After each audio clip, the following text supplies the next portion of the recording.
Yo, what's going on, everybody? Santos Vice here, and we are finally back with more Honkai Star Rail. I hope you guys have a great day. Where we last left off, we had continued with the main story into actually finally creating a means into which defeating the Strife Titan. And it's very interesting because it did kind of seem like it was in a state of limbo when you think about it. And it makes sense because like if there's no definite way to tell what kind of being it is, it can't really have a concrete definition of death. But still, as to why there's even so many like ways to actually go about like changing the past in order to do this kind of stuff, it does make it feel kind of weird as to why they could. But then again, I guess it's because we only just used the power of remembrance that we used in order to do it, and not them. So I guess the question being that what exactly is the kind of existence that our familiar is? Not to mention, now we also have to think about what comes next with Phynon having to inherit the power to Strife Titan next. But before we can do that, we're finally seeing the Herta in action. Why exactly it's even particularly relevant? I honestly have no clue, but I'm interested to see today what that'll be about. And yes, guys, as you saw, I did put on the schedule that the next game we will be playing to take up the space for Metaphor Refantasio is indeed Final Fantasy VII. I definitely put it there. Remember, it's the first part that we're going to play first before we go to the new one. Then I want to ask, just in case, I don't know if you guys can answer this or have already played the game or not, but I saw that this thing about a character called Zack, at least from what I remember in like a bit of tidbits here and there, it's like he's supposed to be another important character, but it's like, do you think I necessarily need to play it before I play the second part of Final Fantasy VII? Or can I play Crisis Core side by side and that would make more sense? I don't know. I just feel like asking you guys because maybe you guys would know better than what I can figure out without risking spoiling myself or anything.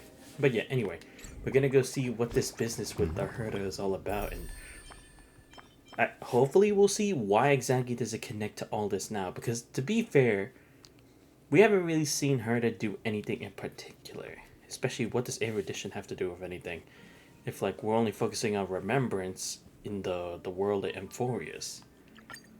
See, let's go ahead and continue with this. And because this is her thing, it's only appropriate we go as the Herta. So let's go see what the fuck is going on. Oh right, last we were talking about towards the end of the stream as well, it's like, why would she still want more information? Well, it's like, as a researcher who's devoted to trying to uncover all the answers of the universe, that's just how they are sometimes. It's like a wise sage trying to understand the origin of magic or the Akashic records and that kind of stuff. Although strictly forbidden for the mortal realm, it's not necessarily out of reach, in which it's like it's protected by the guardian or deities if they wanted to keep it out of mortal hands by not having existed in the mortal realm. Again, probably something similar to that effect, but hoping we get a better explanation about this. これが越見システム？模擬宇宙と大して変わらないように見えますね。 Oh, by the way, I do also need to apologize about streaming pretty late today. It wasn't exactly that I was tired. I mean, there was a bit, but that was only until like 3 o'clock. But it was actually more so that I just wanted to get homework out of the way, because like I wasn't really doing a lot of it. Or not really that it was like immediately due today, but it's like it's due in the latter half of this upcoming week. So I was like, let's get some of it out of the way today, since it's like I have free time, I still have the energy, and I'll still be able to stream, and it won't take up too much time to stream this game today as opposed to if I did the others. So yeah. そう、どっちも同じ基礎論理を使ってるから、本質的には同じものなんだ。あ、わかりました。これがオマージュってやつですね。今度またふざけたこと言ったら、あなたを処分して第5の鏡に助手を任せるから。真面目に説明すると、越見システムはエネルギーセクター、計算セクター、通信セクターの3つのセクターに分かれてるの。各セクターはそれぞれ独立していて、システムが起動した時にだけ知恵の運命によって接続される。機械頭に言葉を届けるのは簡単じゃない。ここまで精密なシステムになると、普段のテストや定期メンテナンスだけで完全に調整するのは難しいから、ちょっとした問題が起こるのも仕方のないことなんだよね。なるほど。それでマダム・ヘルタの専門的な判断ではどのセクターに不具合が起きているのでしょうか？そんなの全部のセクターに決まってるじゃない。ちょっとした調整が必要なだけで別に大したことはないんだけどね。3つのセクターは独立してるから、問題を調べるにしても1つずつ対応しないといけない。準備ができたらまずはエネルギーセクターから見ていこう。私は鏡ですよ、マダム・ヘルタ。鏡の中のあなたが準備できているなら、私の準備もできてるに決まってるじゃないですか。ブルブルブル、このエネルギーセクターどうしてこんなに寒いんですか？ブルブルブル、表面が霜で覆われそうです。Oh, and don't worry, guys. I did see while I was out at MacFest the trailer for Rotzia, and that her companion quest is available now. Don't worry, I will be streaming it at some point. I don't know if it'll be this week or next week. Depends on how my schedule is for this week regarding my assignments, but hopefully I should be able to do it soon. So, for all y'all worrying about that, don't worry, we'll still do it. どうしてって？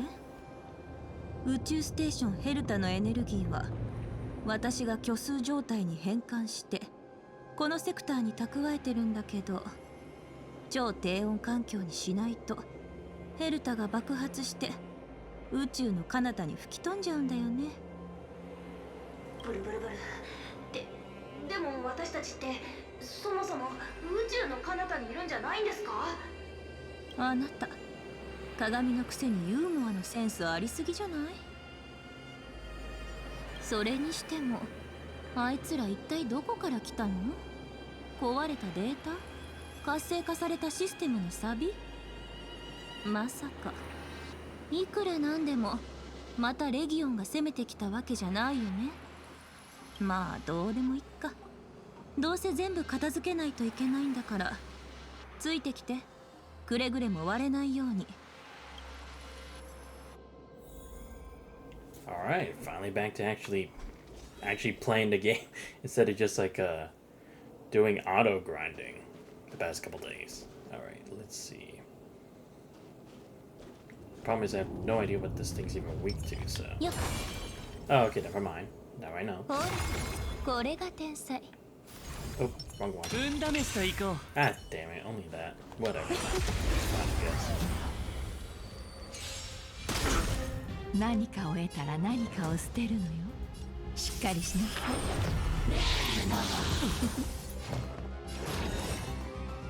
思考を広げる。隙だらけだ。陛下に慈悲なし。ベッド。好奇心は答えはないんだから。イラゲボマー、夢中になっちゃえ。私だもの、当然ね。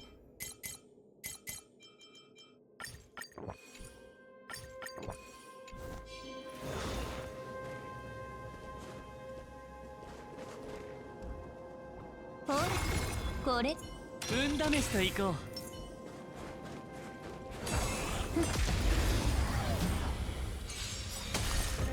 施しがあれば請求もあるわ。有言実行ね。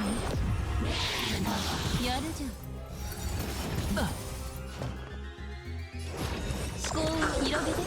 遊んであげるよ。私に続く。泣いてよ、ここへ。やるじゃん。気をつけて。まとめてかかってきて。イラでごまー。何かを得た。ルール違反よ。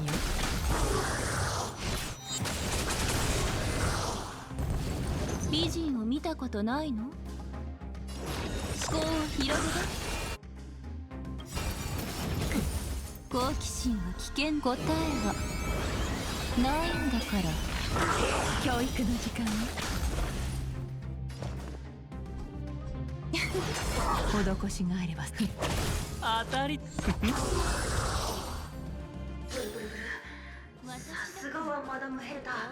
こんな奴ら敵じゃありませんね。楽勝。これですっきりした。片付けて次のセクターに向かおう。マダム・ヘルタ、これは何でしょう。ただの奥砲でしょ。別に特別なものじゃないし、他の区画にもたくさんあるよ。へえ、面白いですね。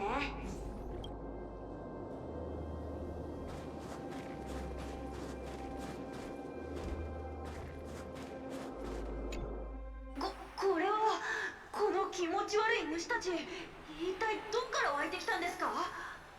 機械頭と接触するには少なくとも計算能力が釣り合ってないといけない。毎秒数万外界の不動小数点演算ができなければ、そうは私たちの存在を感じ取ることすらできないの。でも高すぎる計算能力にもデメリットがある。この計算能力窒中、繁殖の子孫が集まってきちゃうっていうデメリットがね。生命って不思議ですよね。まあでも言葉を話す鏡にはかなわないと思いますけどついでに聞きたいんですが、こんなにスペックの高いスーパーコンピューターって普段は何を計算してるんですか？それって重要？私としてはこれを動かして機械頭の気を引ければ十分なんだけど。はあ、時間がある時にでもアスターさんと話してみてください。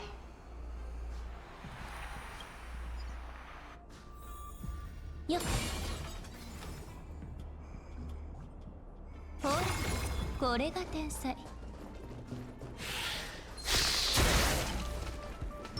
運試しと行こう。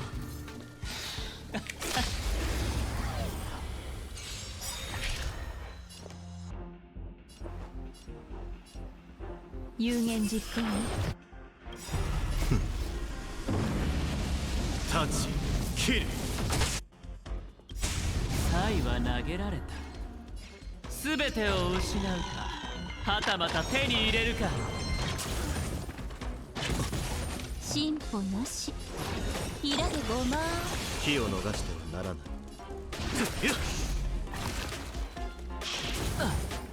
買いだ。遊んであげるよ。契約成立。これでもう後戻りはできないわ。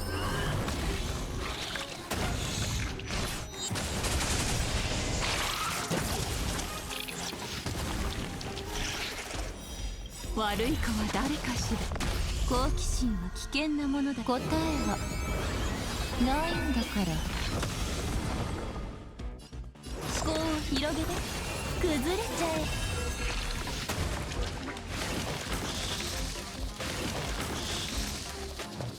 ひらでごまー。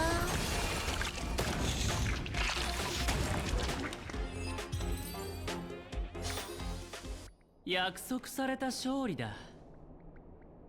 ほら、これ運試しと行こ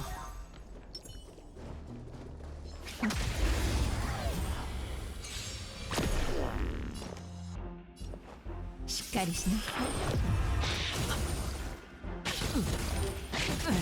美人を見た。思考を広げて。私に続く。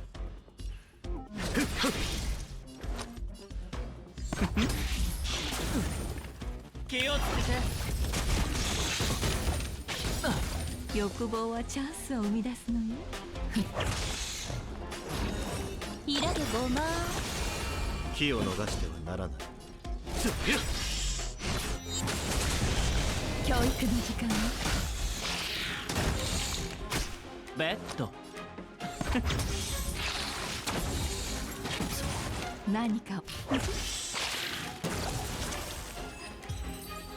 Damn, can't believe he actually took damage. 虫救命に助けてください。それくらい手で拭けば。本当にユーモアのセンスがありますね。厄介な虫を片付けて計算セクターもきれいになった。もう少しでコンピューターを再稼働できる。機械頭に会えるまであと一歩だね。最後は通信セクターでしたっけ？よく覚えてるじゃない。行こう。向こうの様子を確認しないと。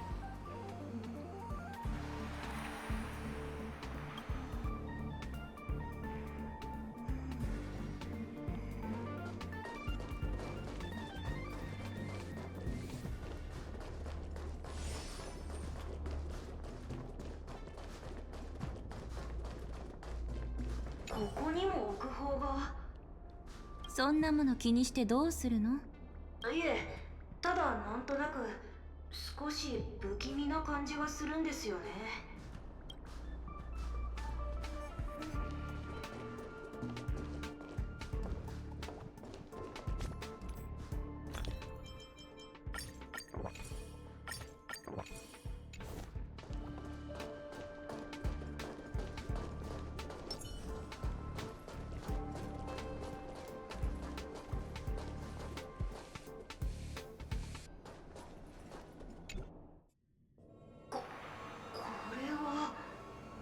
まさかこんなところにもマダム・ヘルタの人形があるなんて。通信セクター、その名の通り、ここは宇宙ステーションと機械頭の橋渡しをするセクターなんだ。知恵の運命のエネルギーを一箇所に集め、アイオンに絆を発射する。これは後ろから肩を叩くようなものなの。叩かれた人は反射的に振り返って相手を確認するでしょ。でもこの作業を言うほど簡単じゃない。事前準備が面倒なのはもちろん、機械頭が一別するだけで宇宙ステーションが正常に機能しなくなるかもしれないんだから。じゃあ宇宙ステーションの全機能をダウンさせるのが機器のオーバーロードや故障を防ぐためですね。鏡のくせになかなか鋭いじゃない。いろいろ見たり聞いたりしているうちに影響を受けましたから。私には目も耳もありませんけどね。このセクターは見たところ何も問題はなさそうですね。人形たちも普通に動いてますし、特に不具合の兆候は見受けられません。それはまだわからないよ。マダム・ヘルタ、後ろ。あれ、彼女一体何をしようとしてるんでしょうか。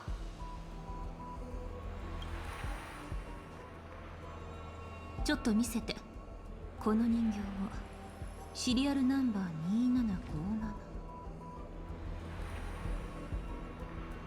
2757。どうしてわかるんですか？静かに、邪魔しないで。今人形の状態を調べてるんだから。2757。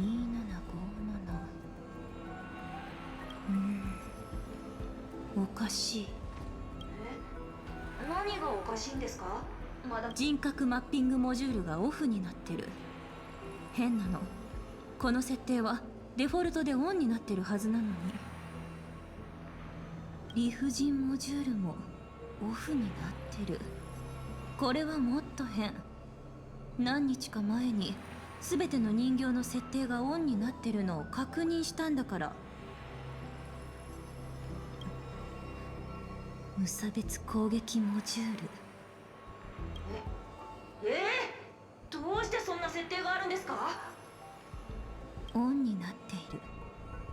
侵入者発見。まずい。鏡、手を貸して。無差別攻撃。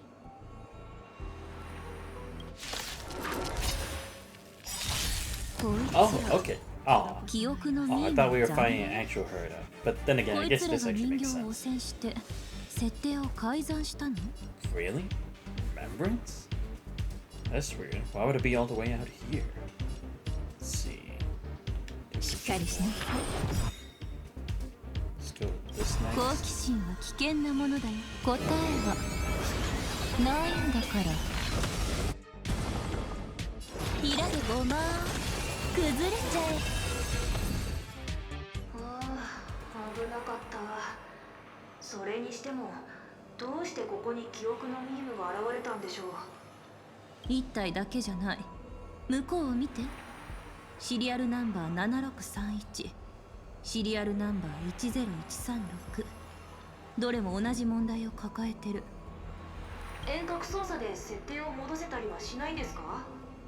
残念だけどそれは無理。協力拒否モジュールがオンになってるから、私でも権限は無効化できないんだ。で、一体どんな気持ちでこんなものを設計したんですか？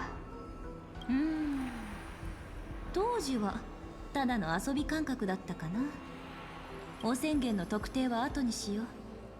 私がいる以上この人形たちはもう必要ない。とにかく今は不良品を一つ残らず修理工場に送らないと。宇宙ステーションのためにもあまり雑に扱わない方がいいと思います。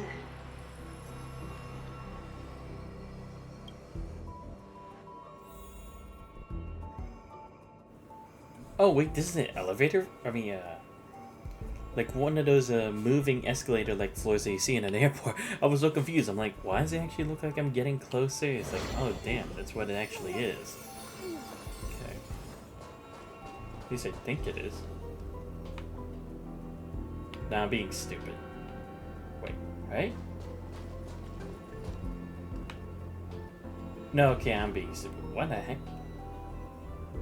No, it was the side things that kept making me think it was actually going. Okay, my bad. I'm just an idiot. That's all it is. Alright, fine. 運試しと行こ Time for some これが cleanup. 天才。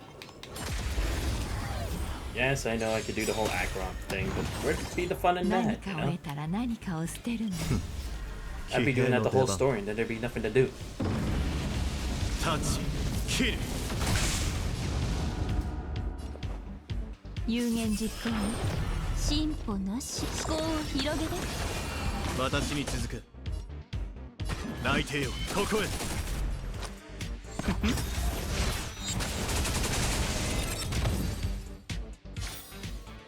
私だもの。当然ね。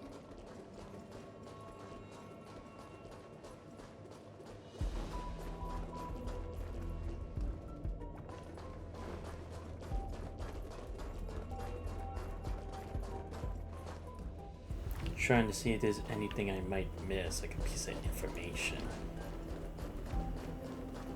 Oh, cool. Both of you. Nice. Okay. なんだ。 Let's check 期 here 待して損 first. した。 Nope. Okay, good. ほら。 So once Good. more, う we're 運 dead. 試しと行こ God damn it! I can almost never get the perfect shield right. Whatever. Let's do this.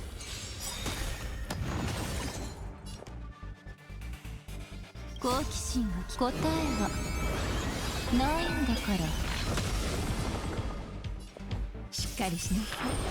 進歩にひらでごま夢中になっちゃえ。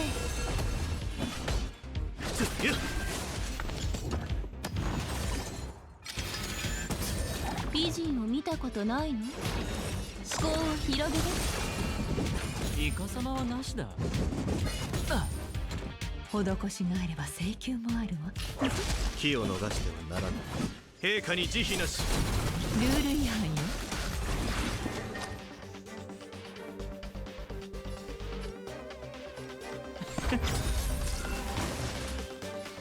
ひらでごま完全に壊れてしまいましたが、顔は無傷ですね。人だろうと人形だろうと顔は殴らないようにしてるの。奥の方にまだ人形の信号があるみたいだから見に行ってみよう。こんな奥にも。少し手がかりが見えてきた。面白い。答え合わせは後でするとして、奥の方にまだ人形の信号があるみたいだから、見に行ってみよう。Are they like these memory bubbles? Are they actually from the remaining Hertas that were here? Because we faced against like 3 of them, aside from the other one from earlier. And I've seen 3 memory bubbles, maybe even 4, but that's what I feel like. So, is that how it's actually doing anything? Because if it can't tamper with the program itself, I guess being able to eject it would be one way that's like a loophole to that rule, if I had to guess. Especially since it's like remembrance having to do with memories or like any sense of cognition. Since they're supposed to be programmed in AI with a kind of like sentience in their own consciousness, it would be possible to do so. Especially since we've seen that there have been extents that certain powers can break, in regards to like the powers of Orynyx, the Strife Titan, and others being used in Euphorius for everyday life. So the fact that you can do that and come up with so many loopholes with those kind of powers, it wouldn't surprise me if they could do the same thing here, but now it also works with a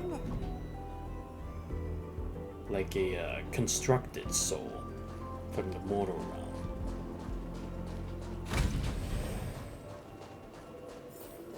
And again, this is really just my guess based on everything, but it's the only reason that I can think as to like how it even is actually possible to affect Herta's machines, especially when she's a member of the Genius Society. Unless it was one of them, I thought it would be something this simple. Oh no, please. Don't tell me I have to fight the bug again. Oh wait, no, actually the bug should be dead, right? Wait, this wasn't here before. It should be broken. Oh no. Okay, great. Let's see what happens next. Alright. Give me a moment. To get all my power-ups real quick. And I'm gonna make sure we're ready. No. Yeah. Alright, we're good. Let's do this. あ、シリアルナンバー0988。私の自信作。ここはなんで自信作なのかと聞くべきなのでしょうか。それまでの人形は全部そっくりで、代わり映えしなくてつまらなかったの。だから0988からランダムにちょっとしたサプライズを仕込むようにしたんだよね。今でも覚えてる。まだ何も聞いてないんですけど。怖がることないのに。鏡、これだけは覚えておいて。天才の宿命は目の前に現れる難題を解き続けていくことなの。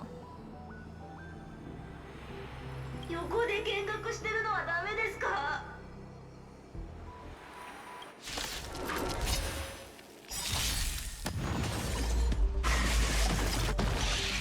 Okay, so far it doesn't look like the monster I'm used to facing, so that's a decent plus. Alright, before I do that, 契約成立 let me に actually これ get でもう this. 後戻りはできないわ。しっかりしなサイは投げられた。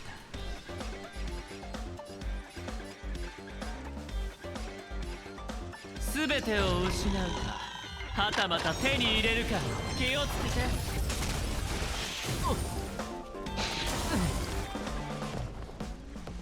好奇心は答えはないんだから。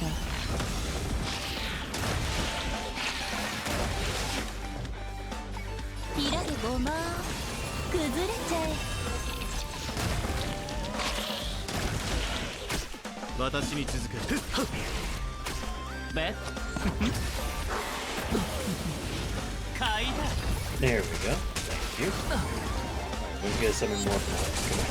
No way it's this simple. 施しがあれば I refuse to believe. まだ苦しみ足りないよ。気をつけて。 Thank you again. やるぞ。 This is getting bad. 美人を見たことないの？好奇心は聞き答えはないんだから。I gotta say, I'm so glad I actually took the time to just like auto grind for G1 stuff, because it's like now actually having him on the team, I'm like, finally, this guy who I pulled so long ago, but it was like I just kept getting focused on other shit or just forgetting to go back to him. He finally has a place on one of my teams. It really helped me a lot. Too.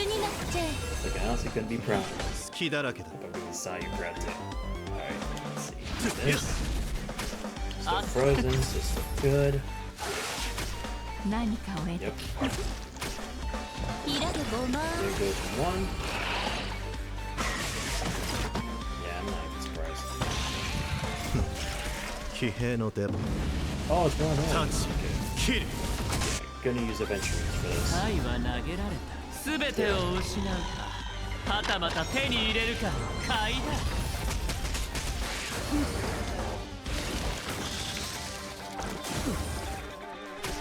私に続く内定よここへ悪い子は誰かしら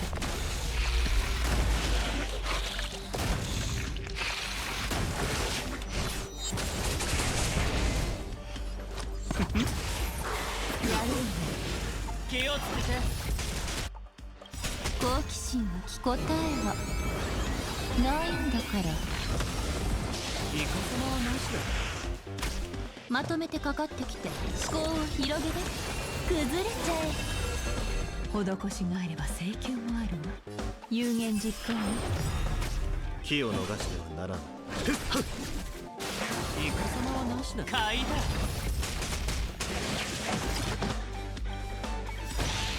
契約するこれでもう後戻りはできないわ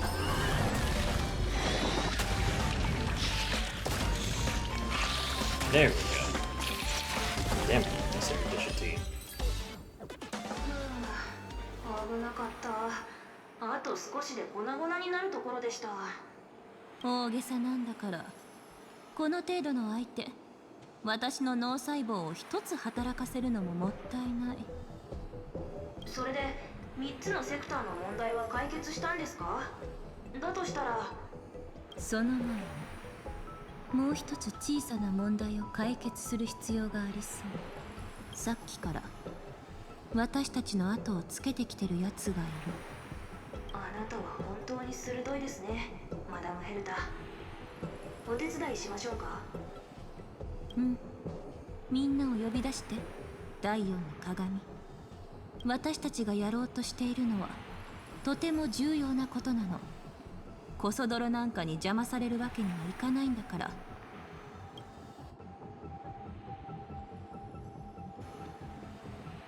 記憶の寄生虫、そのお粗末な変装で本当に天才の目を欺けると思ったの？一度私の鏡に映ったら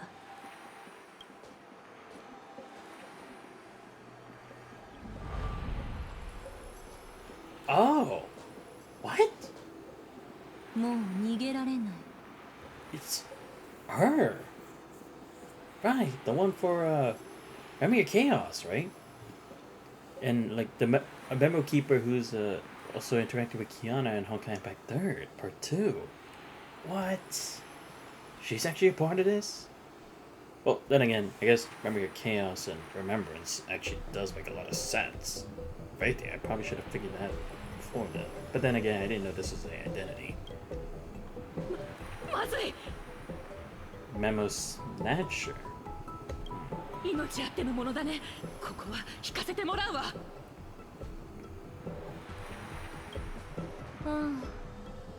ちゃんと理解できてない人がいるみたい。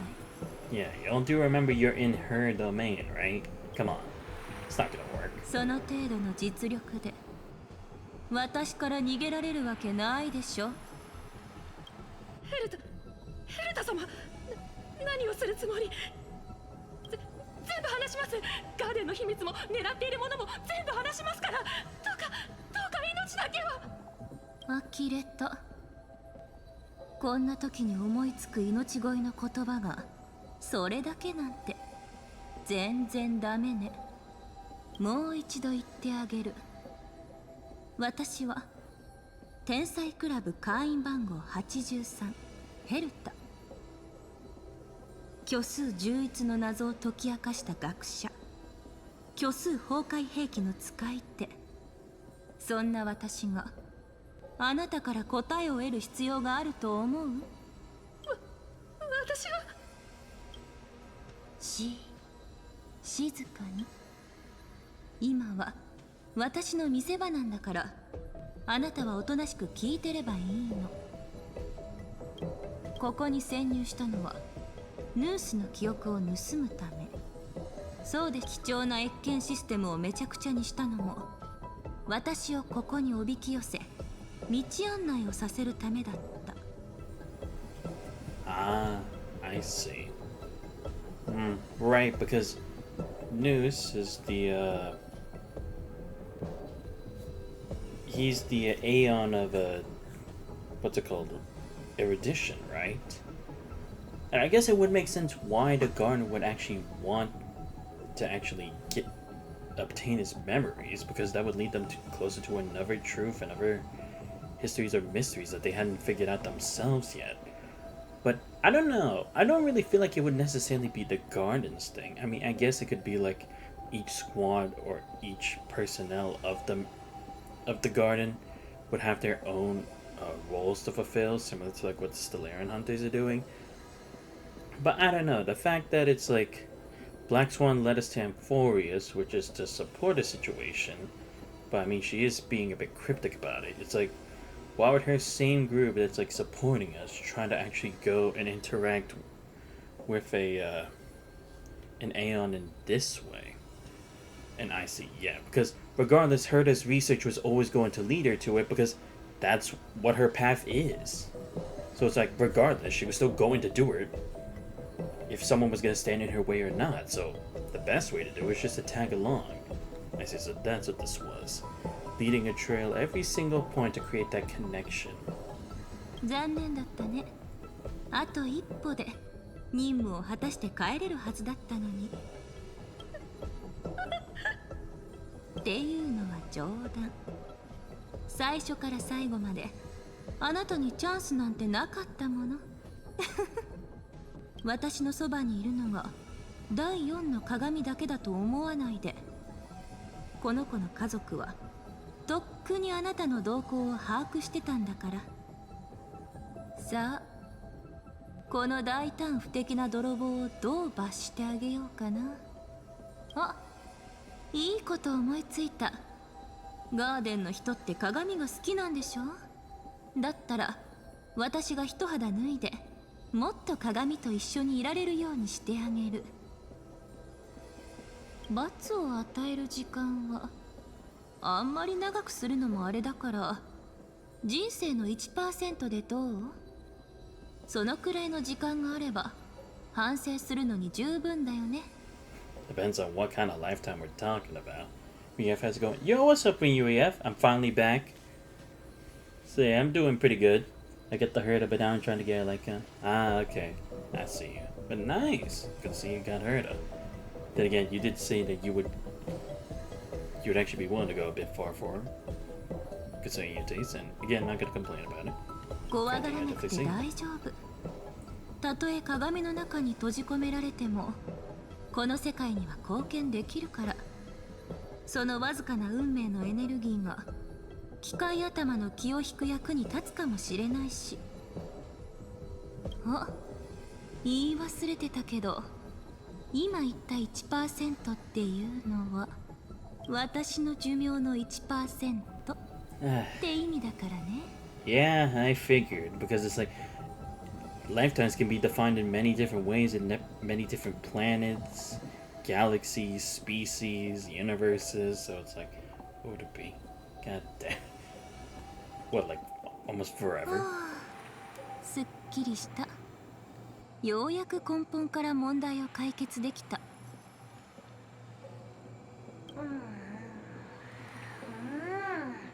おいしい。ちょっと変な音立てないで。私がおかしくなったと思われるじゃない。とにかくあの泥棒にはしばらく眠ってもらって、どうするかは後で決めよう。ああ、可愛愛らしくも尊敬すべきマダム・ヘルタ、いつからそんなに優しくなったんですか？越見システムが再起動した。ようやくこの時が。機械頭、あなたの前に立つためだけにどれだけの労力を費やしたと思う？私を。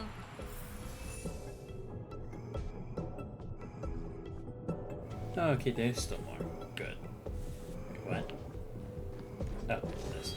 Thank you. Can't go this way. Yeah. I also got Astra Yao in Triple Z. I am considering Midday if his kit improves. In Triple Z, I'm considering Hugo Vlad. He would work well with their gameplay wise.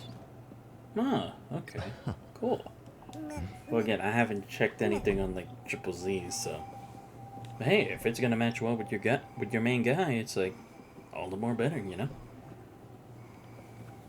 Yeah, it's like I still have to think about if I really do want Midday or not, because again, it's like I understand what his kit could do for a lot of people, but it's like, first of all, I already do have Blade, and it's like I know he's not gonna get any better. But at the same time, it's like, do I really need another imaginary unit?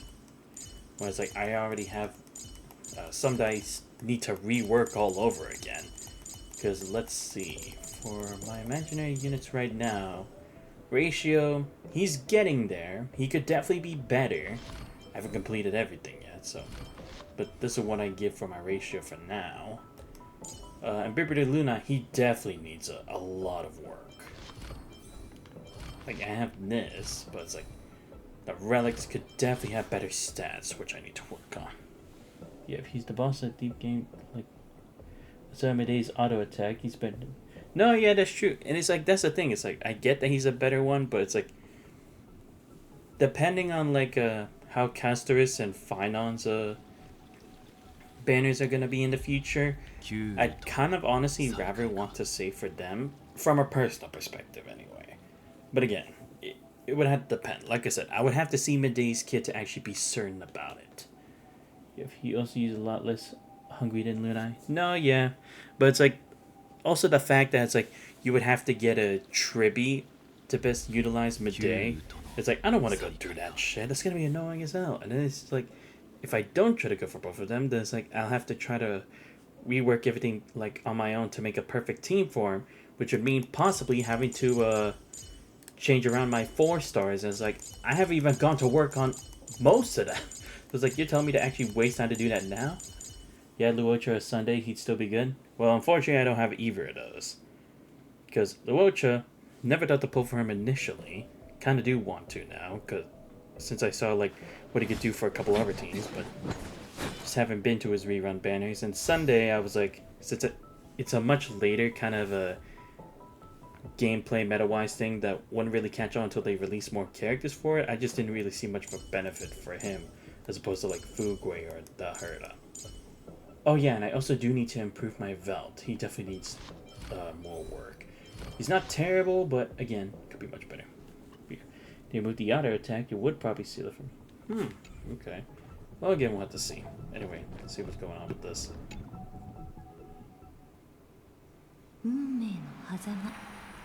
What これ the は hell is this? 模擬宇宙によって構築されたバーチャルシーンじゃなくて、実際に触れることのできる現実の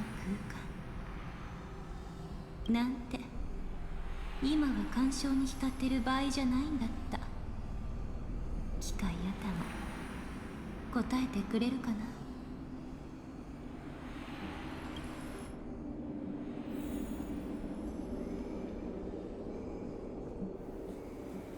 Yeah.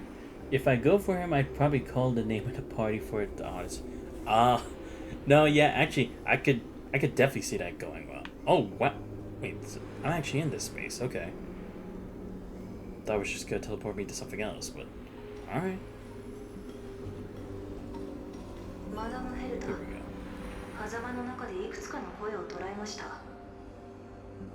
本当？聞かせて。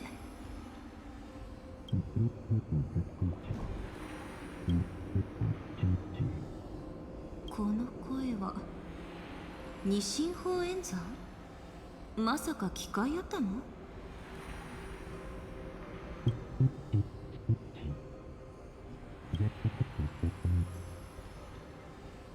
うん、二進法演算で2なんて出てくるはずがない。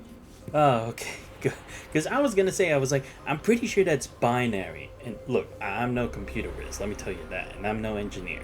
But in the very few computer classes I've taken in my life, I did at least learn that there is such a thing called a binary arithmetic, where they use 0 and 1s as codes.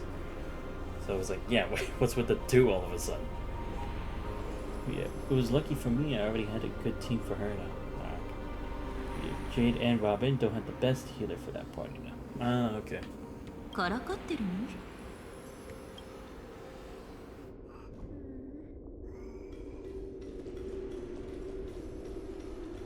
マダムヘルタ、またあの声が聞こえました。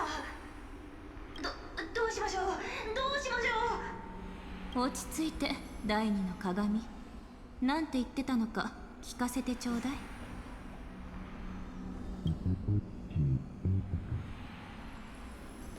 Okay, now it's using more numbers.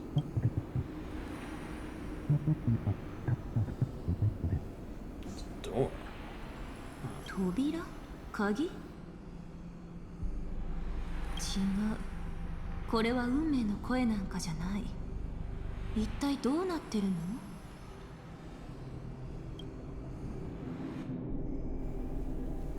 Yeah, a lot of Midday's kit uses kit which helps Midday since this stuff is crit focus. Okay. Wait, actually, I want to check. What are the stats on this Herta? Oh, I can't check story Herta stats. Damn it. I'll just see if it. Oh, yeah.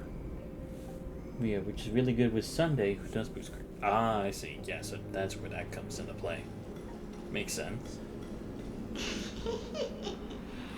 マダムヘルタ、外の連中が面白いことを話してるみたいですよ。聞いてみたいですか？第三の鏡。そのゾッとするような笑い方やめてくれる？待って、今外の連中って言った？まさか。気になるなら自分で聞いてみたらどうです？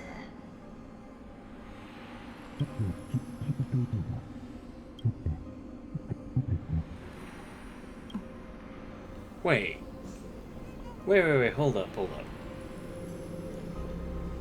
Is that Felt's voice? I don't know, it sounded like a pretty deep voice, the first one. I can't tell the second one, but is the first one Felt? I could be wrong. おかしい。 No, but why would they even まさ be か誰 here? かが実験室に侵入したの？ It doesn't even make any sense.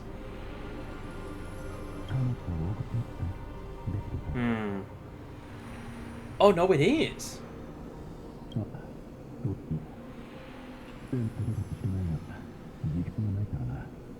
Wow. Yeah, also, a lot of his stuff boosts damage, not just crit, but damage in general, which helps given how it isn't. Ah. 待って。 What, is she fainted or something? What's going ダ on? メ絶対にダメ。誰だか知らないけど今だけは邪魔しないで。私は前に進まないといけないの。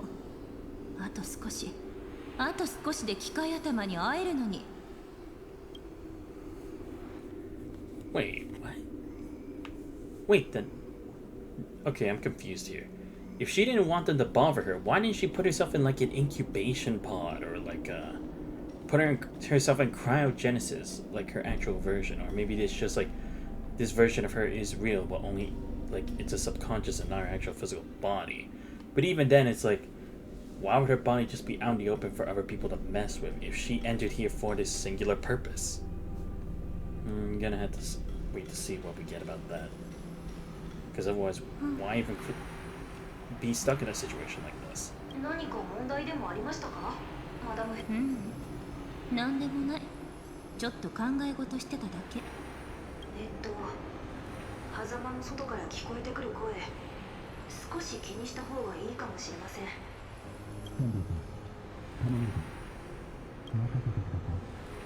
待って、何をするつもり？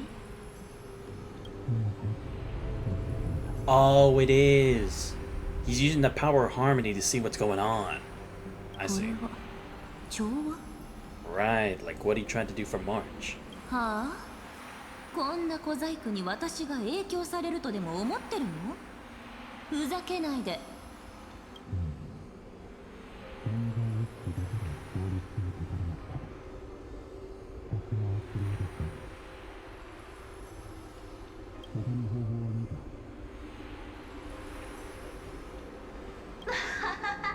身の程知らずな人たちですね。マダム・ヘルタの実験を妨害できるとでも思ってるんでしょうか。彼らのことは放っておいて、早くヌースに会いに行きましょう。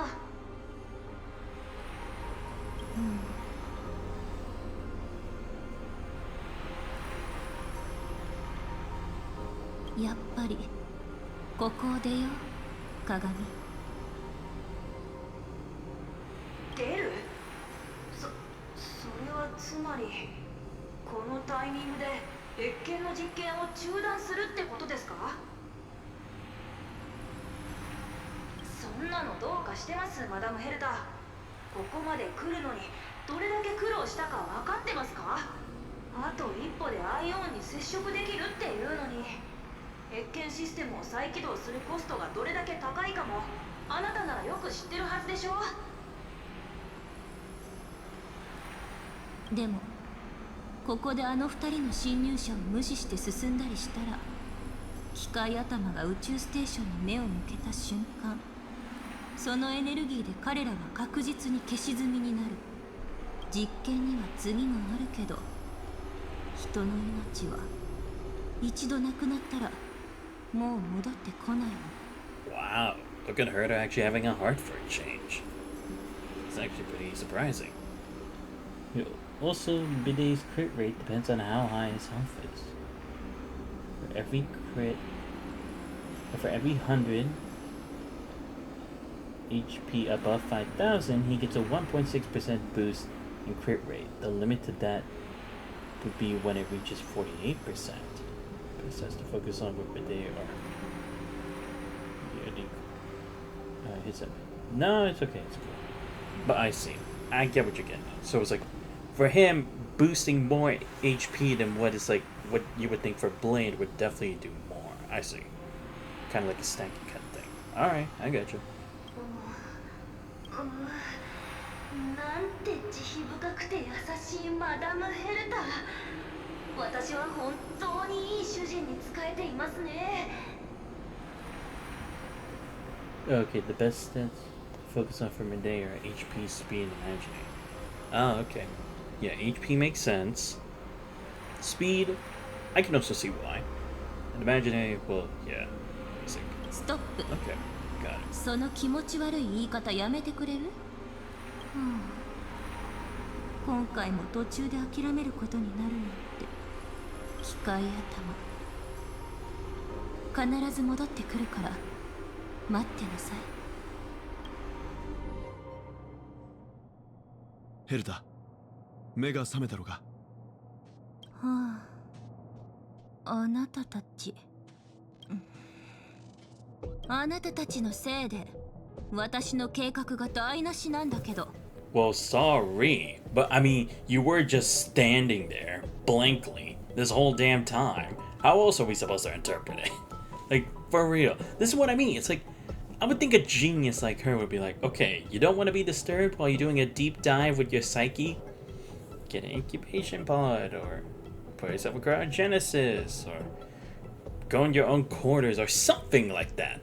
Why be out in the open like this, again, if it means that the outside world could still affect you? Because that's the thing, it's like, anything that happens to your physical state will affect the mind as well, thus creating a shock.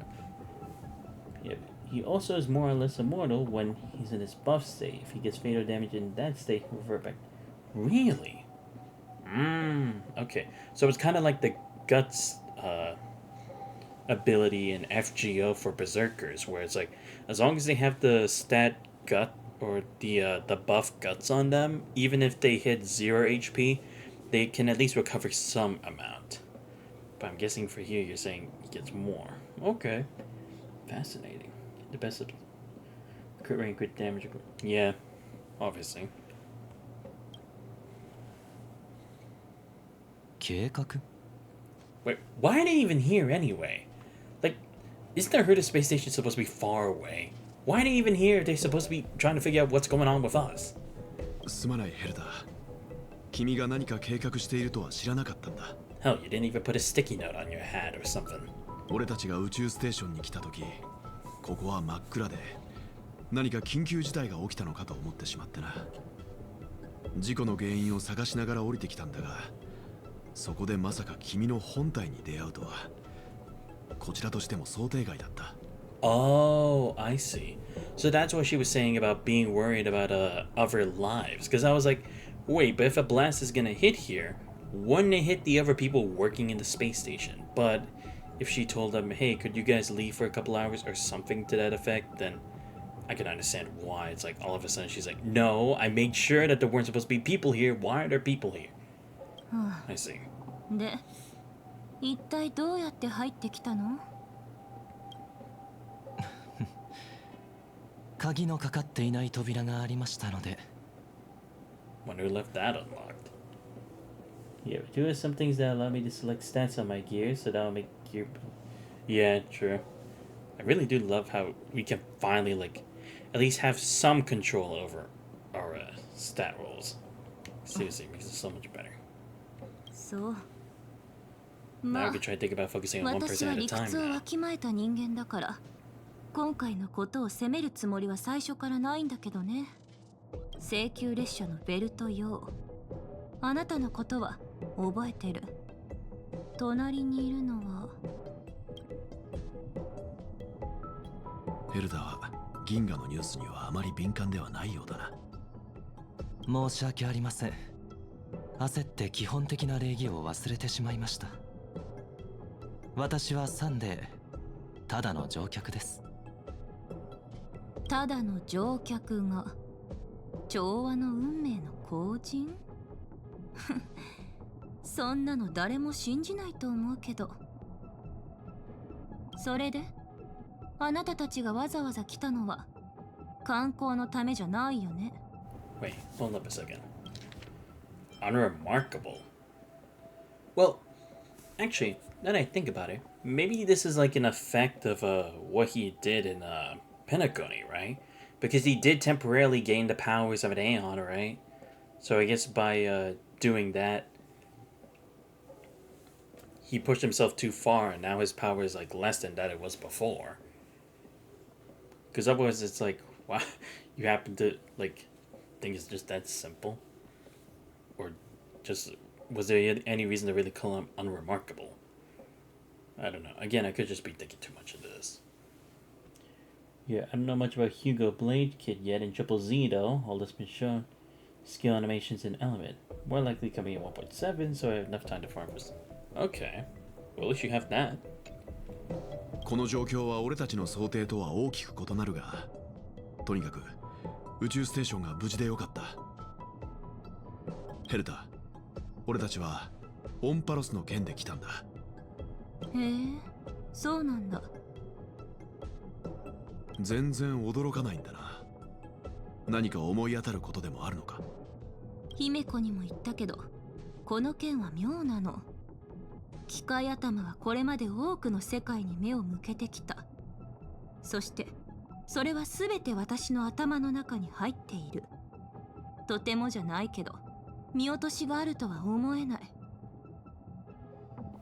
Ah, right, yeah, because they had tried to collect info before we actually went here. Guess it would make sense that Herta would be the best person for it, especially as a member of the Genius Society. We have Think Vlad like Vlad Tepes or Dracula. Like the vampire versus werewolf thing with him and like... Oh! No, I see where you're going with this. I see. No, that's actually a very interesting dynamic. I'd be interested to see how that actually goes. 考えられるのはあなたたちがガーデンに騙された可能性だね。とにかくオンパロスの5文字を模擬宇宙で検索して無関係な結果は全部除外してみたんだけど、それでも天文学的な数のリストが残っちゃった。オンパロス信用体が来シーズンのエンブレムに王者バベルを起用するなんてものまで。この情報があなたたちの役に立てばいいんだけど。Is she talking about like the ritual that we're gonna perform for passing down the Strife Titan's core in the final? Or at least something similar to it. We have this weapon of choice. It's a scythe that forces things.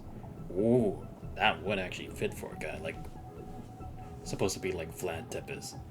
構わない。 Can't wait to see 見 it. せてくれ。っていうか気になってたんだけど、請求列車ってとっくに出発してるはずだよね。その世界ってそんなに不思議なの？あなた。それは俺たちが追い詰められた状況にいるからとしか言いようがないな。I love how Sunday's just so out of the loop here. He's like, how do we explain this again? But then again, he is the newbie. あの世界を実際に目にした後、確信した。オンパロスが本当にアイオン、運命、さらには知恵と深く関わっているのだとしたら、今回の開拓には天才の力が絶対に必要になると。で、あなたの言う追い詰められた状況ってどういうことか説明してくれる？ Right. Okay. Now I see how this is actually going to connect.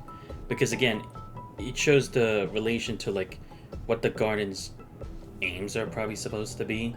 At least a bit more in depth, since we've only seen what Black Swan's intentions are, but what about the whole garden as a whole? And not to mention, yeah, Herta would be the only person we could actually get this information from, because not like we can ask Jean-Jo or Penacone or Jirilla for backup. We can't afford to harm other people who don't have any stake in it, much as those who don't even have a single shred of information, but Herta would be the only person we know who could actually give us anything. 大事な二人の仲間がオンパロスに入ってから音信不通になってしまったんだ。さらにもう一人の仲間にも俺たちには説明できないような恐ろしい症状が現れている。Oh, right. March. What, did her condition get worse? Oh, cool. Back to me. Here I thought I was done with my screen time. Profane and Furious at Xanthos' private back chamber.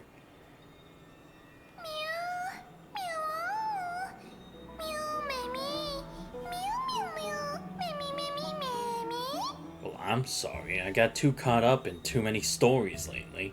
こいつさっきから興奮しているようだが、何か良くないものでも食べさせたのか？ More like they snuck food themselves. Don't you dare lie to me. You know exactly what you did. Yeah. Well, a more fine weapon would be a stake or a spear or something. Yeah, I guess.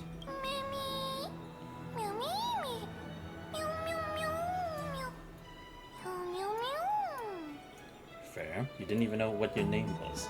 大丈夫だ。わざわざ通訳する必要はない。直感でわかる。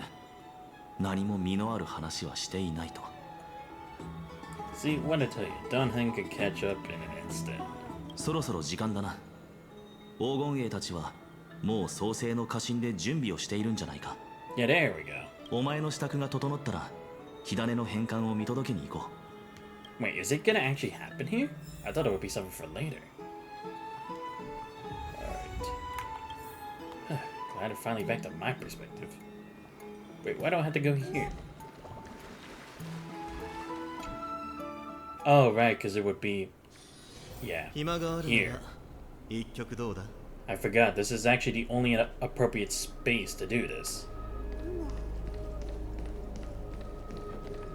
Alright, let's go check it out. Oh, cool, everyone's here. 我らここに神聖を求め世界の亀裂を埋めんとす。肉体に黄金の血を注ぎ、信託のため喜んで枯れゆかん。 Well, actually, I don't see Bidet here anyway. Maybe he's too busy. Or he's that guy who's always late to the party.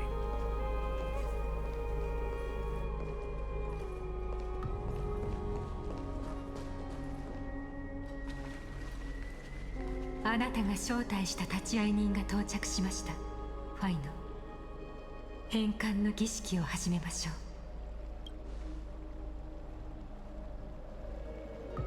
う。モーディス様が来ていないようですが。大丈夫。彼なら事前に挨拶してくれたよ。僕が言ったんだ。優先すべきは傷の回復。戦友の一生に一度の昇華の儀式なんて気にしなくていいってね。If anything, it just sounds like you're trying to insinuate he should go. Whatever. I'll leave it to you.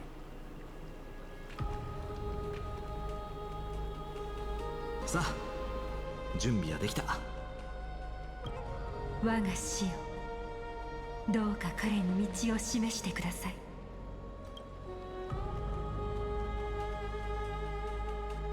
果てしない暗闇の中で幾万の世を重ねようと、信託の導きは初光のように明るくはっきりとしています。それはこう告げました。神々を覆せ、火種を返せ、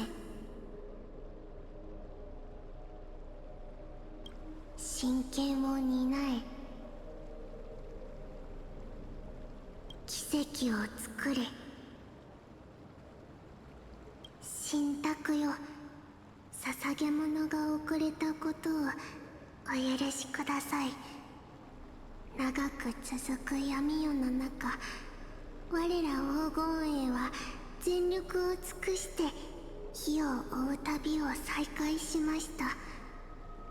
そして今、まいた種がついに実を結んだのです。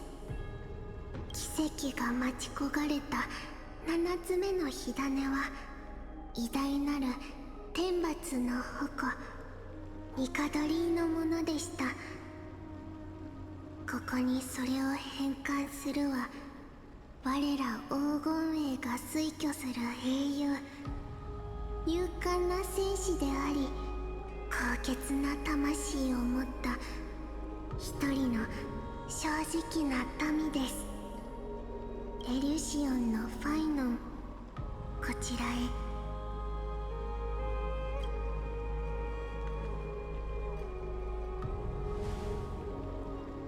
復唱しなさい。荘厳なる12のタイタン、世界を支える柱よ。我らここに神聖を求め、世界の亀裂を埋めんとす。肉体に黄金の血を注ぎ、信託のため喜んで枯れゆかん。黄金衛、火種を献上しなさい。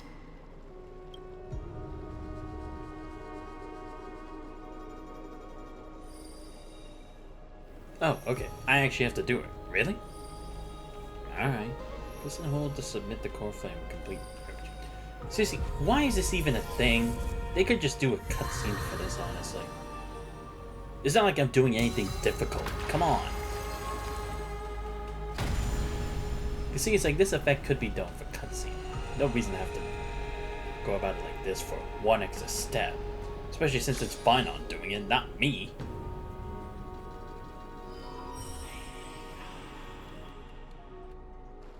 天罰の矛の星が輝き出した。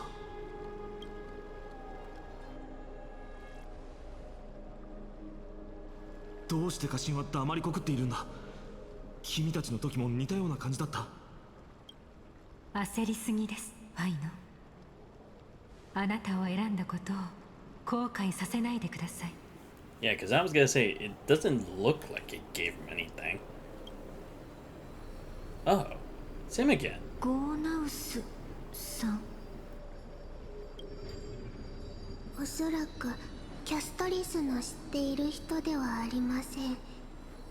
あれは神託の化身であり、タイタンの神聖の反響、真剣を注ぐ黄金栄を見定めるために来たのです。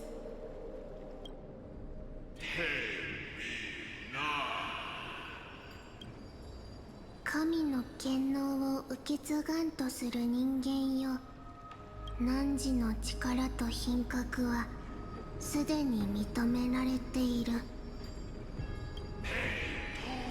しかるに汝の意志はなおも揺れ動いている。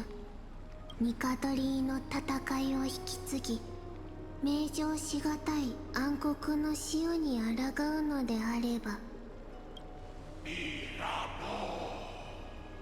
汝は神聖の試練を受けねばならん。そこで不屈の意志を示せ。そして心の奥底に根を張る恐怖を打ち砕くのだ。僕の心の中にある恐怖を打ち砕く。望むところだ。どうやって僕を阻もうとしているのかは知らないけど、準備はできてる。予言にある明日のため、僕はオンパロスが求める神になるんだ。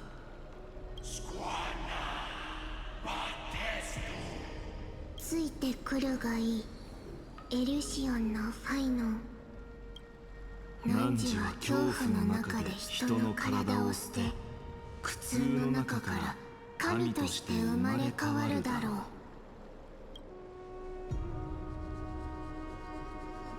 みんな、帰りを待っていてくれ。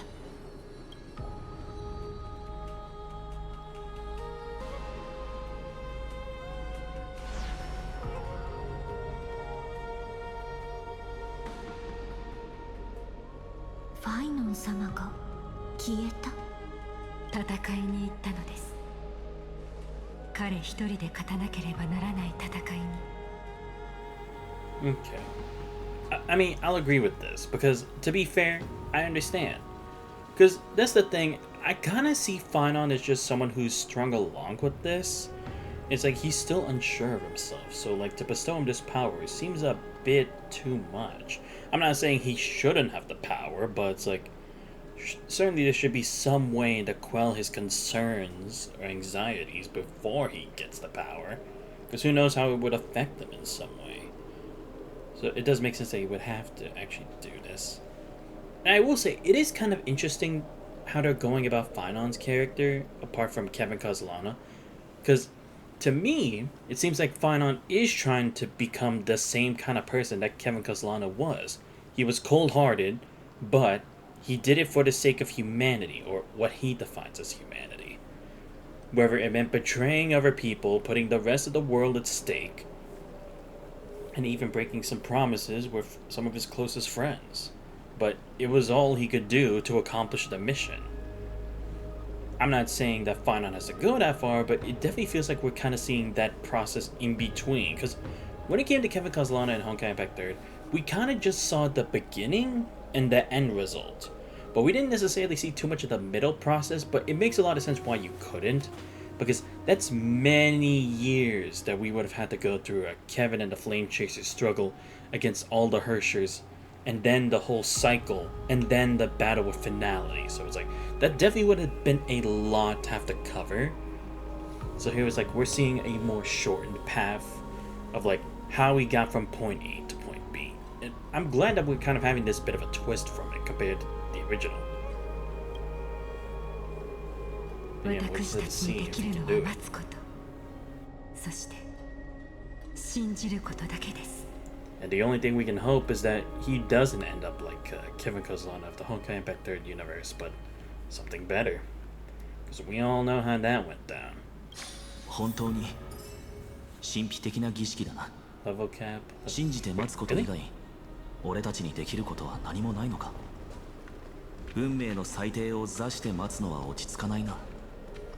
この場にいる他の者はどう思っているのだろうか。I mean, I agree. I don't like leaving Fanon alone, but again, this is his world. He has to be the hero.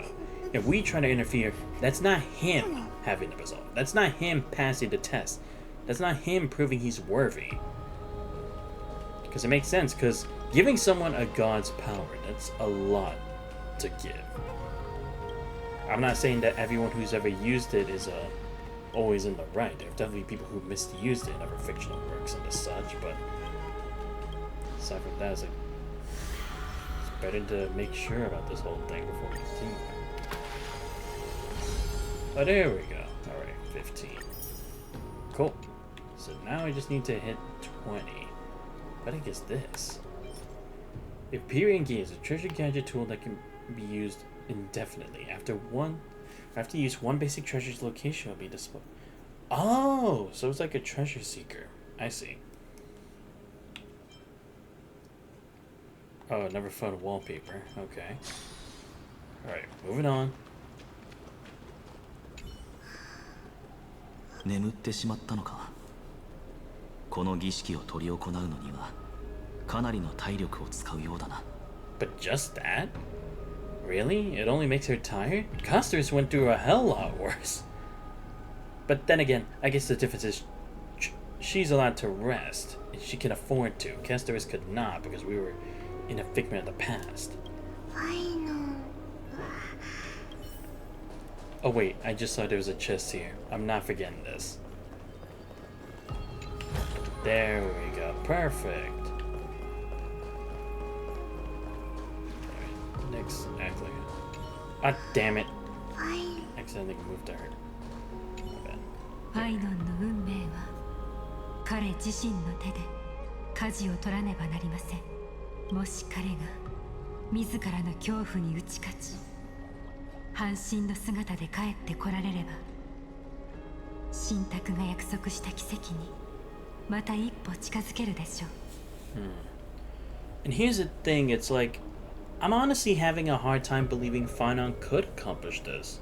Because when you think about how he's been this whole time with us, up to the point of the fight with the Strife Titan, he's always been relying on other people. He hasn't really been the one forthcoming. Like, sure, he gives the motivational speeches, but that's not really going to get you much anywhere towards saving humanity.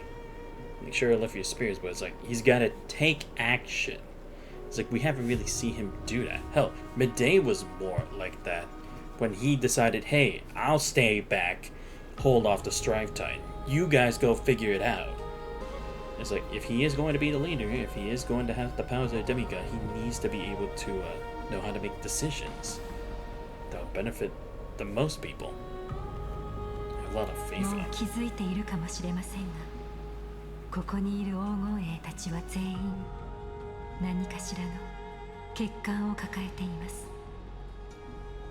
不死の呪いであったり、人間性の喪失であったり。ですがファイノンは違います。彼は欠陥のない黄金衛であり、完璧な神聖の器なのです。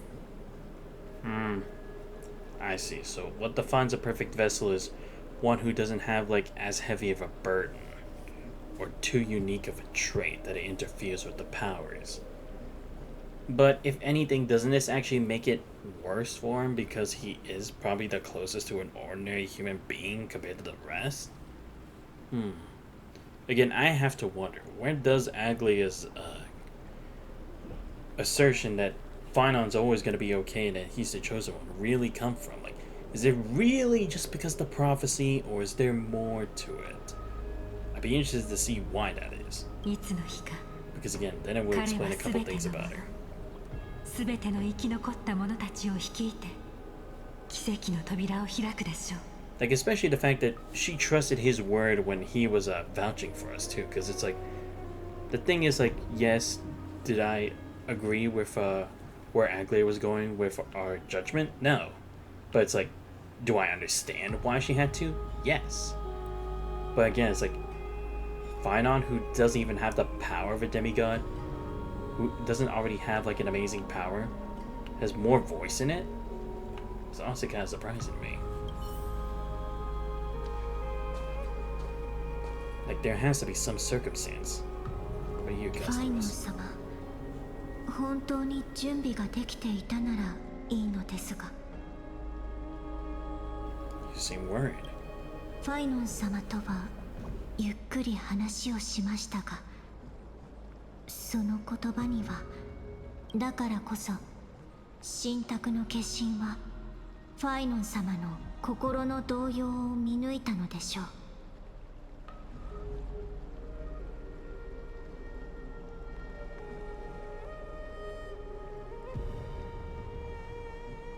彼がどこにいて何と戦っているにしても、この試練を無事に乗り越えられますように。一足遅かったか。Finon said you weren't coming. 天罰の矛の星が輝いているということ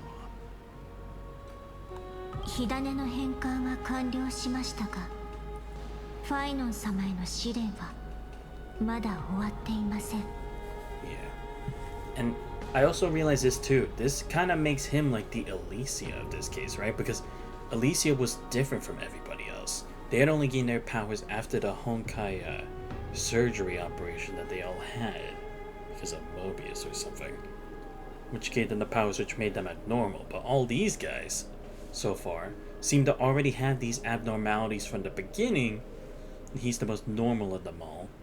When it's like, Alicia was the complete outlier, being birthed from the imaginary tree, and being a Hersher at that. 信託は化身を送り込んできました。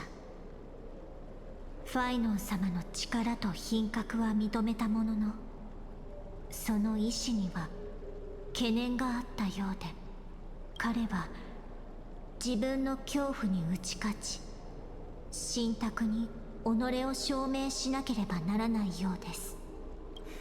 心配していた通りになったな。改めて礼を言う、異邦人。お前たちの助力がなければニカドリーとの戦いは何百倍も苦しいものになっていただろう。 Isn't it nice to be polite? クレムノス人は力を尊び武を重んじるが、だからといって礼儀を知らないわけではない。Good on ya. Gilgamesh could learn a thing or two from you. モーディス、先ほどの心配というのは。こいつらは知らないのか。あいつはずっと自分の過去に苦しんでいるんだ。俺から伝えるのは良くないかもしれないが、今後もファイノンと共に戦うならお前たちもあいつの過去を知っておいた方がいいだろう。 About damn time someone tells me anything about this dude. モーディス様、 Like seriously. 私が話しましょう。 It's like we've worked with him the longest here. It's like we still know nothing about him. なあ、それもそうだな。Maybe this will be why he's always anxious about making decisions too. 信託に選ばれる前、ファイノン様は全てを奪われてしまったのです。故郷、家族、親友、彼が守ると誓ったもの全てを。まだ幼かった彼は抜け殻のようになり、ただ胸に燃える復讐の炎に突き動かされ、信託は彼に新しい使命を与え、黄金栄として生きる道を示しました。ですが、その新しい使命と復讐の悲願を比べた時、彼にとって一体どちらの方が大事なのでしょうか。I see. I'm guessing maybe that's why he was like, Midday, why don't you take the core, right? Because maybe he thought he isn't sure. Would he be able to live up to the mission and to everyone's expectations of him and do proud for all the people who supported him up to this point? Or would he lose himself to the power and abuse it, all in the name of revenge? Not caring about who gets in his way or who basically gets put down because of it. その答えを知っているのはおそらくファイノン様だけでしょう。あいつの力は認めているが、どんなに研ぎ澄まされた剣だろうと恐怖を断ち切ることはできない。どうか決意を固めてくれ、救世主。心の奥底にある悪夢を打ち砕けるのは強固な意志だけなのだから。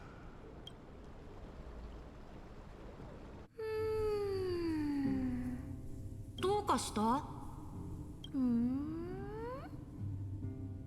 ねえ、もったいぶってないで早く教えてってば。何のカードが出たの？ Oh, here we go. Finally. Yeah, this is the one that looks like Alicia, isn't it? At first I thought it would have been Castorus, but I was like, nah, it's probably her. その反応が見たかったの。いいわ、教えてあげる。 No, yeah, that's definitely her. Come on. It's the same VA. この I カ can ー tell ド any. よ。その名も救世主。救世主ってどういう意味？あの長い説明文は読みたくないんだけど。 Yeah, she does love being around the bush a lot too. 簡単に言うとね、このカードが意味してるのは、あなたは将来みんなに尊敬される英雄になるってこと。手にした剣で世界を守って恐ろしい敵からたくさんの人を救うの。どう？すごいでしょ？どうしたの？これとってもいいカードなのよ。でも僕は英雄になんかなりたくない。ただ村に残ってみんなと一緒にいたいんだ。おじいちゃんとおばあちゃんが言ってた。外の世界には悪い人がたくさんいてずっと戦争をしてるんだって。僕そんな人たちを助けたくない。村を守る小さな英雄になれればそれでいいんだ。でも小さな英雄さん、もしいつかエリュシオンとさよならしないといけなくなったら、その時は救世主になってくれる？それって村を離れるってこと？ええ、だってもしそんなことになったら、それは誰かが世界を救わなくちゃいけない状況だってことだもの。Interesting. This Alicia does seem a bit different. She's trying to automatically set a goal in a future for someone. That wasn't the case with the other one.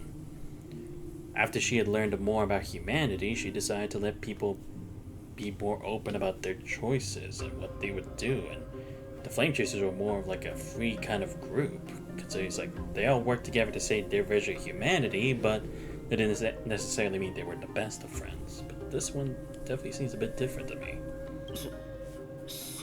But then again, makes sense. Different universe, different versions of them. They're not always going to be the same. なんてね。安心して。エリュシオンは平和だから。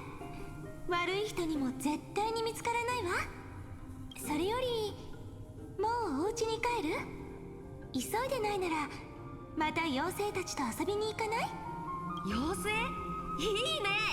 妖精たちと遊ぶの大好きなんだ。今日こそ負けて取られた木の剣を取り戻してやれ。やる気満々ね。じゃあ行きましょう。この世界に救世主なんてずっと必要ないといいわね。I see. So, what she is this time is like a messenger. And it was like, in the worst case scenario, he would have to be the deliverer to start the next chain. Damn, just what the hell happened there? Some systematic... What? Are you serious? バム、列車組専用ミールは準備できた？もちろん準備できておるぞ。みつきちゃんは体調崩しとるからな。特別に消化の良い車掌特製メニューにしてみた。姫子、みつきちゃんに届けてもらえるか？ええ、ついでにならん。病人にコーヒーを飲ませてはならんぞ。それもそうね。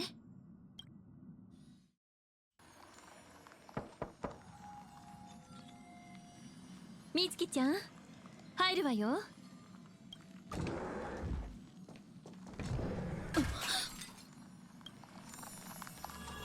What in the crystal is back? Ah, shit. Great, what's happening to her now? No, come on! Seriously? Fuck me, man! ないなら帰るから。 Interludes. Alright, sure. Well, names her collection. In that Dawn-Kissed city-state, a hero from the Outlands joined the ranks of the Flame Chase. Inspirations born from the journey are to be penned in the pages of a book. Names her collection. Okay. What's this about? Oh, okay. Oh, so this is where this comes into play. Oh, I can put another one here? Whose visage comes into view? Guess. Fine on? There we go. Lost Voyage. Ah, fine, we can read it. オンパロスには至る所に無名の彫像がある。その原型は創世の初めに天父が手にした泥像だったという。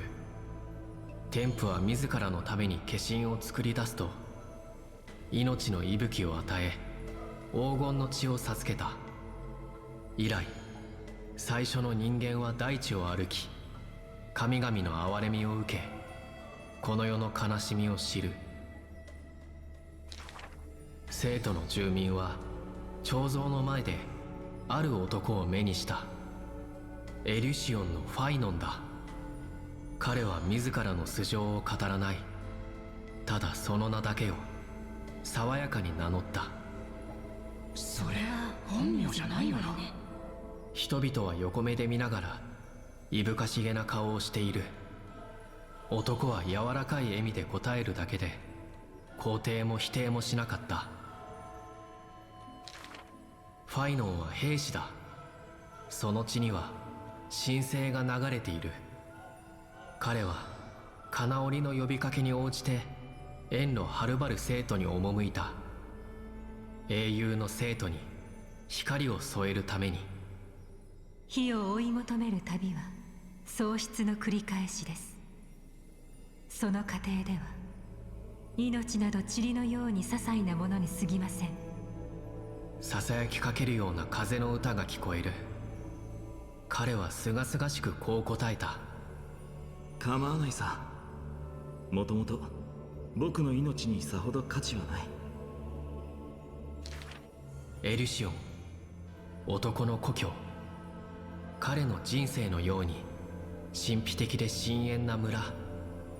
遥か遠くにあるであろう村を探し求める者もいたが、その記録や伝承はどこにもないということに気づく。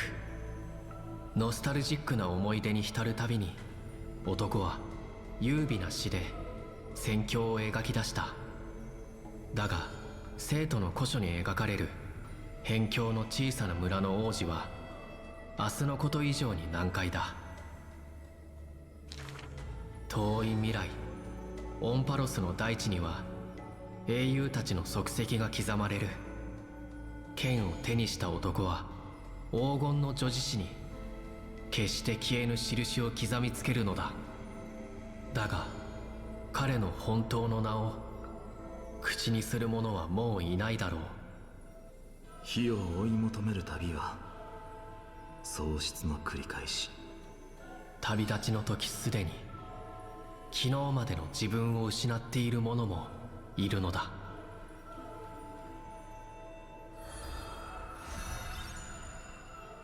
The nameless hero. Oh, it's kind of sad. Guess I can't do any more for a while. Well, let's just start. Interesting. So no one remembers or even knows anything about that place. But why?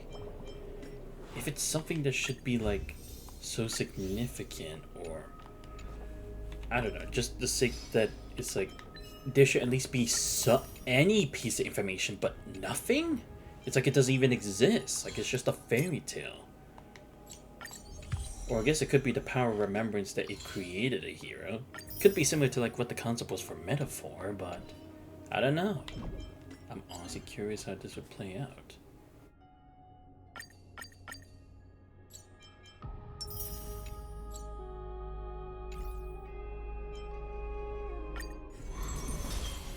What's telling me to go back here again? Wait, can I actually put new ones here? I want to see. Oh, I can't. Yeah, I'll read those on stream another time. I didn't think I'd be allowed to. Yeah, I'll just put these on for now.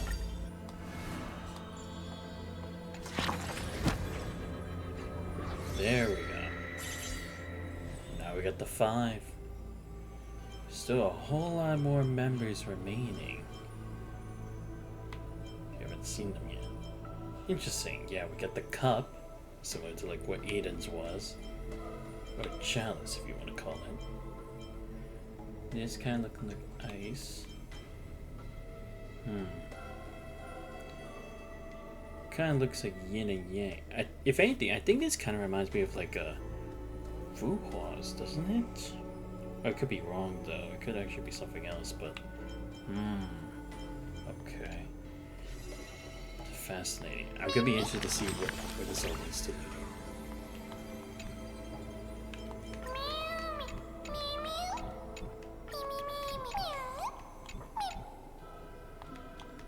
Alright, see you next time. Oh wait, look at this stuff now. There. Alright, and with that, it's gonna be the end of the stream for today. I honestly thought it was gonna be a bit more, but damn. Again, even more questions now moving forward. But now what's that gonna do for us? Because again, now there's more to think about. Like, what is the garden actually trying to do, handling 2 different things at once? Like, is Black Swan's objective exactly what the garden's trying to accomplish and it's just a part of it? Or is this something that she just wants to do herself? And then why would they need to know something from No specifically? Like, what would they want to know that they risk the wrath of the Emanator, the Herta, to actually get her hands dirty for once? And what is going on with March now? Like, how did it get this worse? Maybe it has to do with all of this, right? Like, maybe the more constellation. Like, no, but then again, it's like, where would the connection for her even be? I did hypothesize that maybe it's like Mem is one half and March is another half that make up an individual. Or not that I hypothesized, but it's like I can kind of connect that with like some theories people have been speculating on, but I don't know. Again, there isn't really too much proof of it, but so far that is the only change from what happened before and what's going on now. It's the only thing I can really think of. And again, we still don't really know, like, the fact that even if we do this, does it necessarily save the world? Because we're focusing on a prophecy, but who's giving the prophecy? How can we trust it? Why are we just following it? But by every letter, I guess just because we don't really have a choice, because there's nothing else humanity could think of on this planet, but still, I don't know. Again, a lot of questions, but that'll have to wait for another time. But yeah, that's gonna be the end for this Honkai Star Rail stream. Like I said, I'll try to find some time either this week or next week to go back onto Wuthering Waves to do the Rocha story, however you pronounce her name, to do her companion quest. And I put up the schedule from now on for streams. That'll be starting from this weekend. I'll test it out, see how it goes. If not, maybe I'll do both streams on the same day so there's like I can have more time to focus on my studies, because one whole full focus day of a Sunday for my assignments does sound better in theory, but it's like, do I have the energy for 2 streams at once, especially for 2 completely different kind of games? I don't know. Like I said, I have to think about it. And let me know if you guys think I should play Final Fantasy VII in English or JP. I'm kind of in the mix between the two. I'll try to listen to some voice clips of how it sounds in both and see which one I decide by the end of it. Because again, this is a completely different game. It's like, I can't beat JP all the time. I gotta try some English for it. Because, hell, Metaphor did an amazing job with the English dub. So, who knows? Maybe Final Fantasy will also be one of those. But anyway, let me give a huge shout to Rinyu for showing up to the stream. Great chat with you, man. And I'm glad to finally be back to streaming after my little bit of a vacation going to MagFest. But if you guys aren't already following the channel, please make sure to leave a follow. It's much appreciated. Check out my YouTube channel plus all the VODs and subscribe to it as well. Join Discord, you guys not already. But this has been Xanthos Vice. I hope you guys have a great rest of your night. I'll see you guys next time.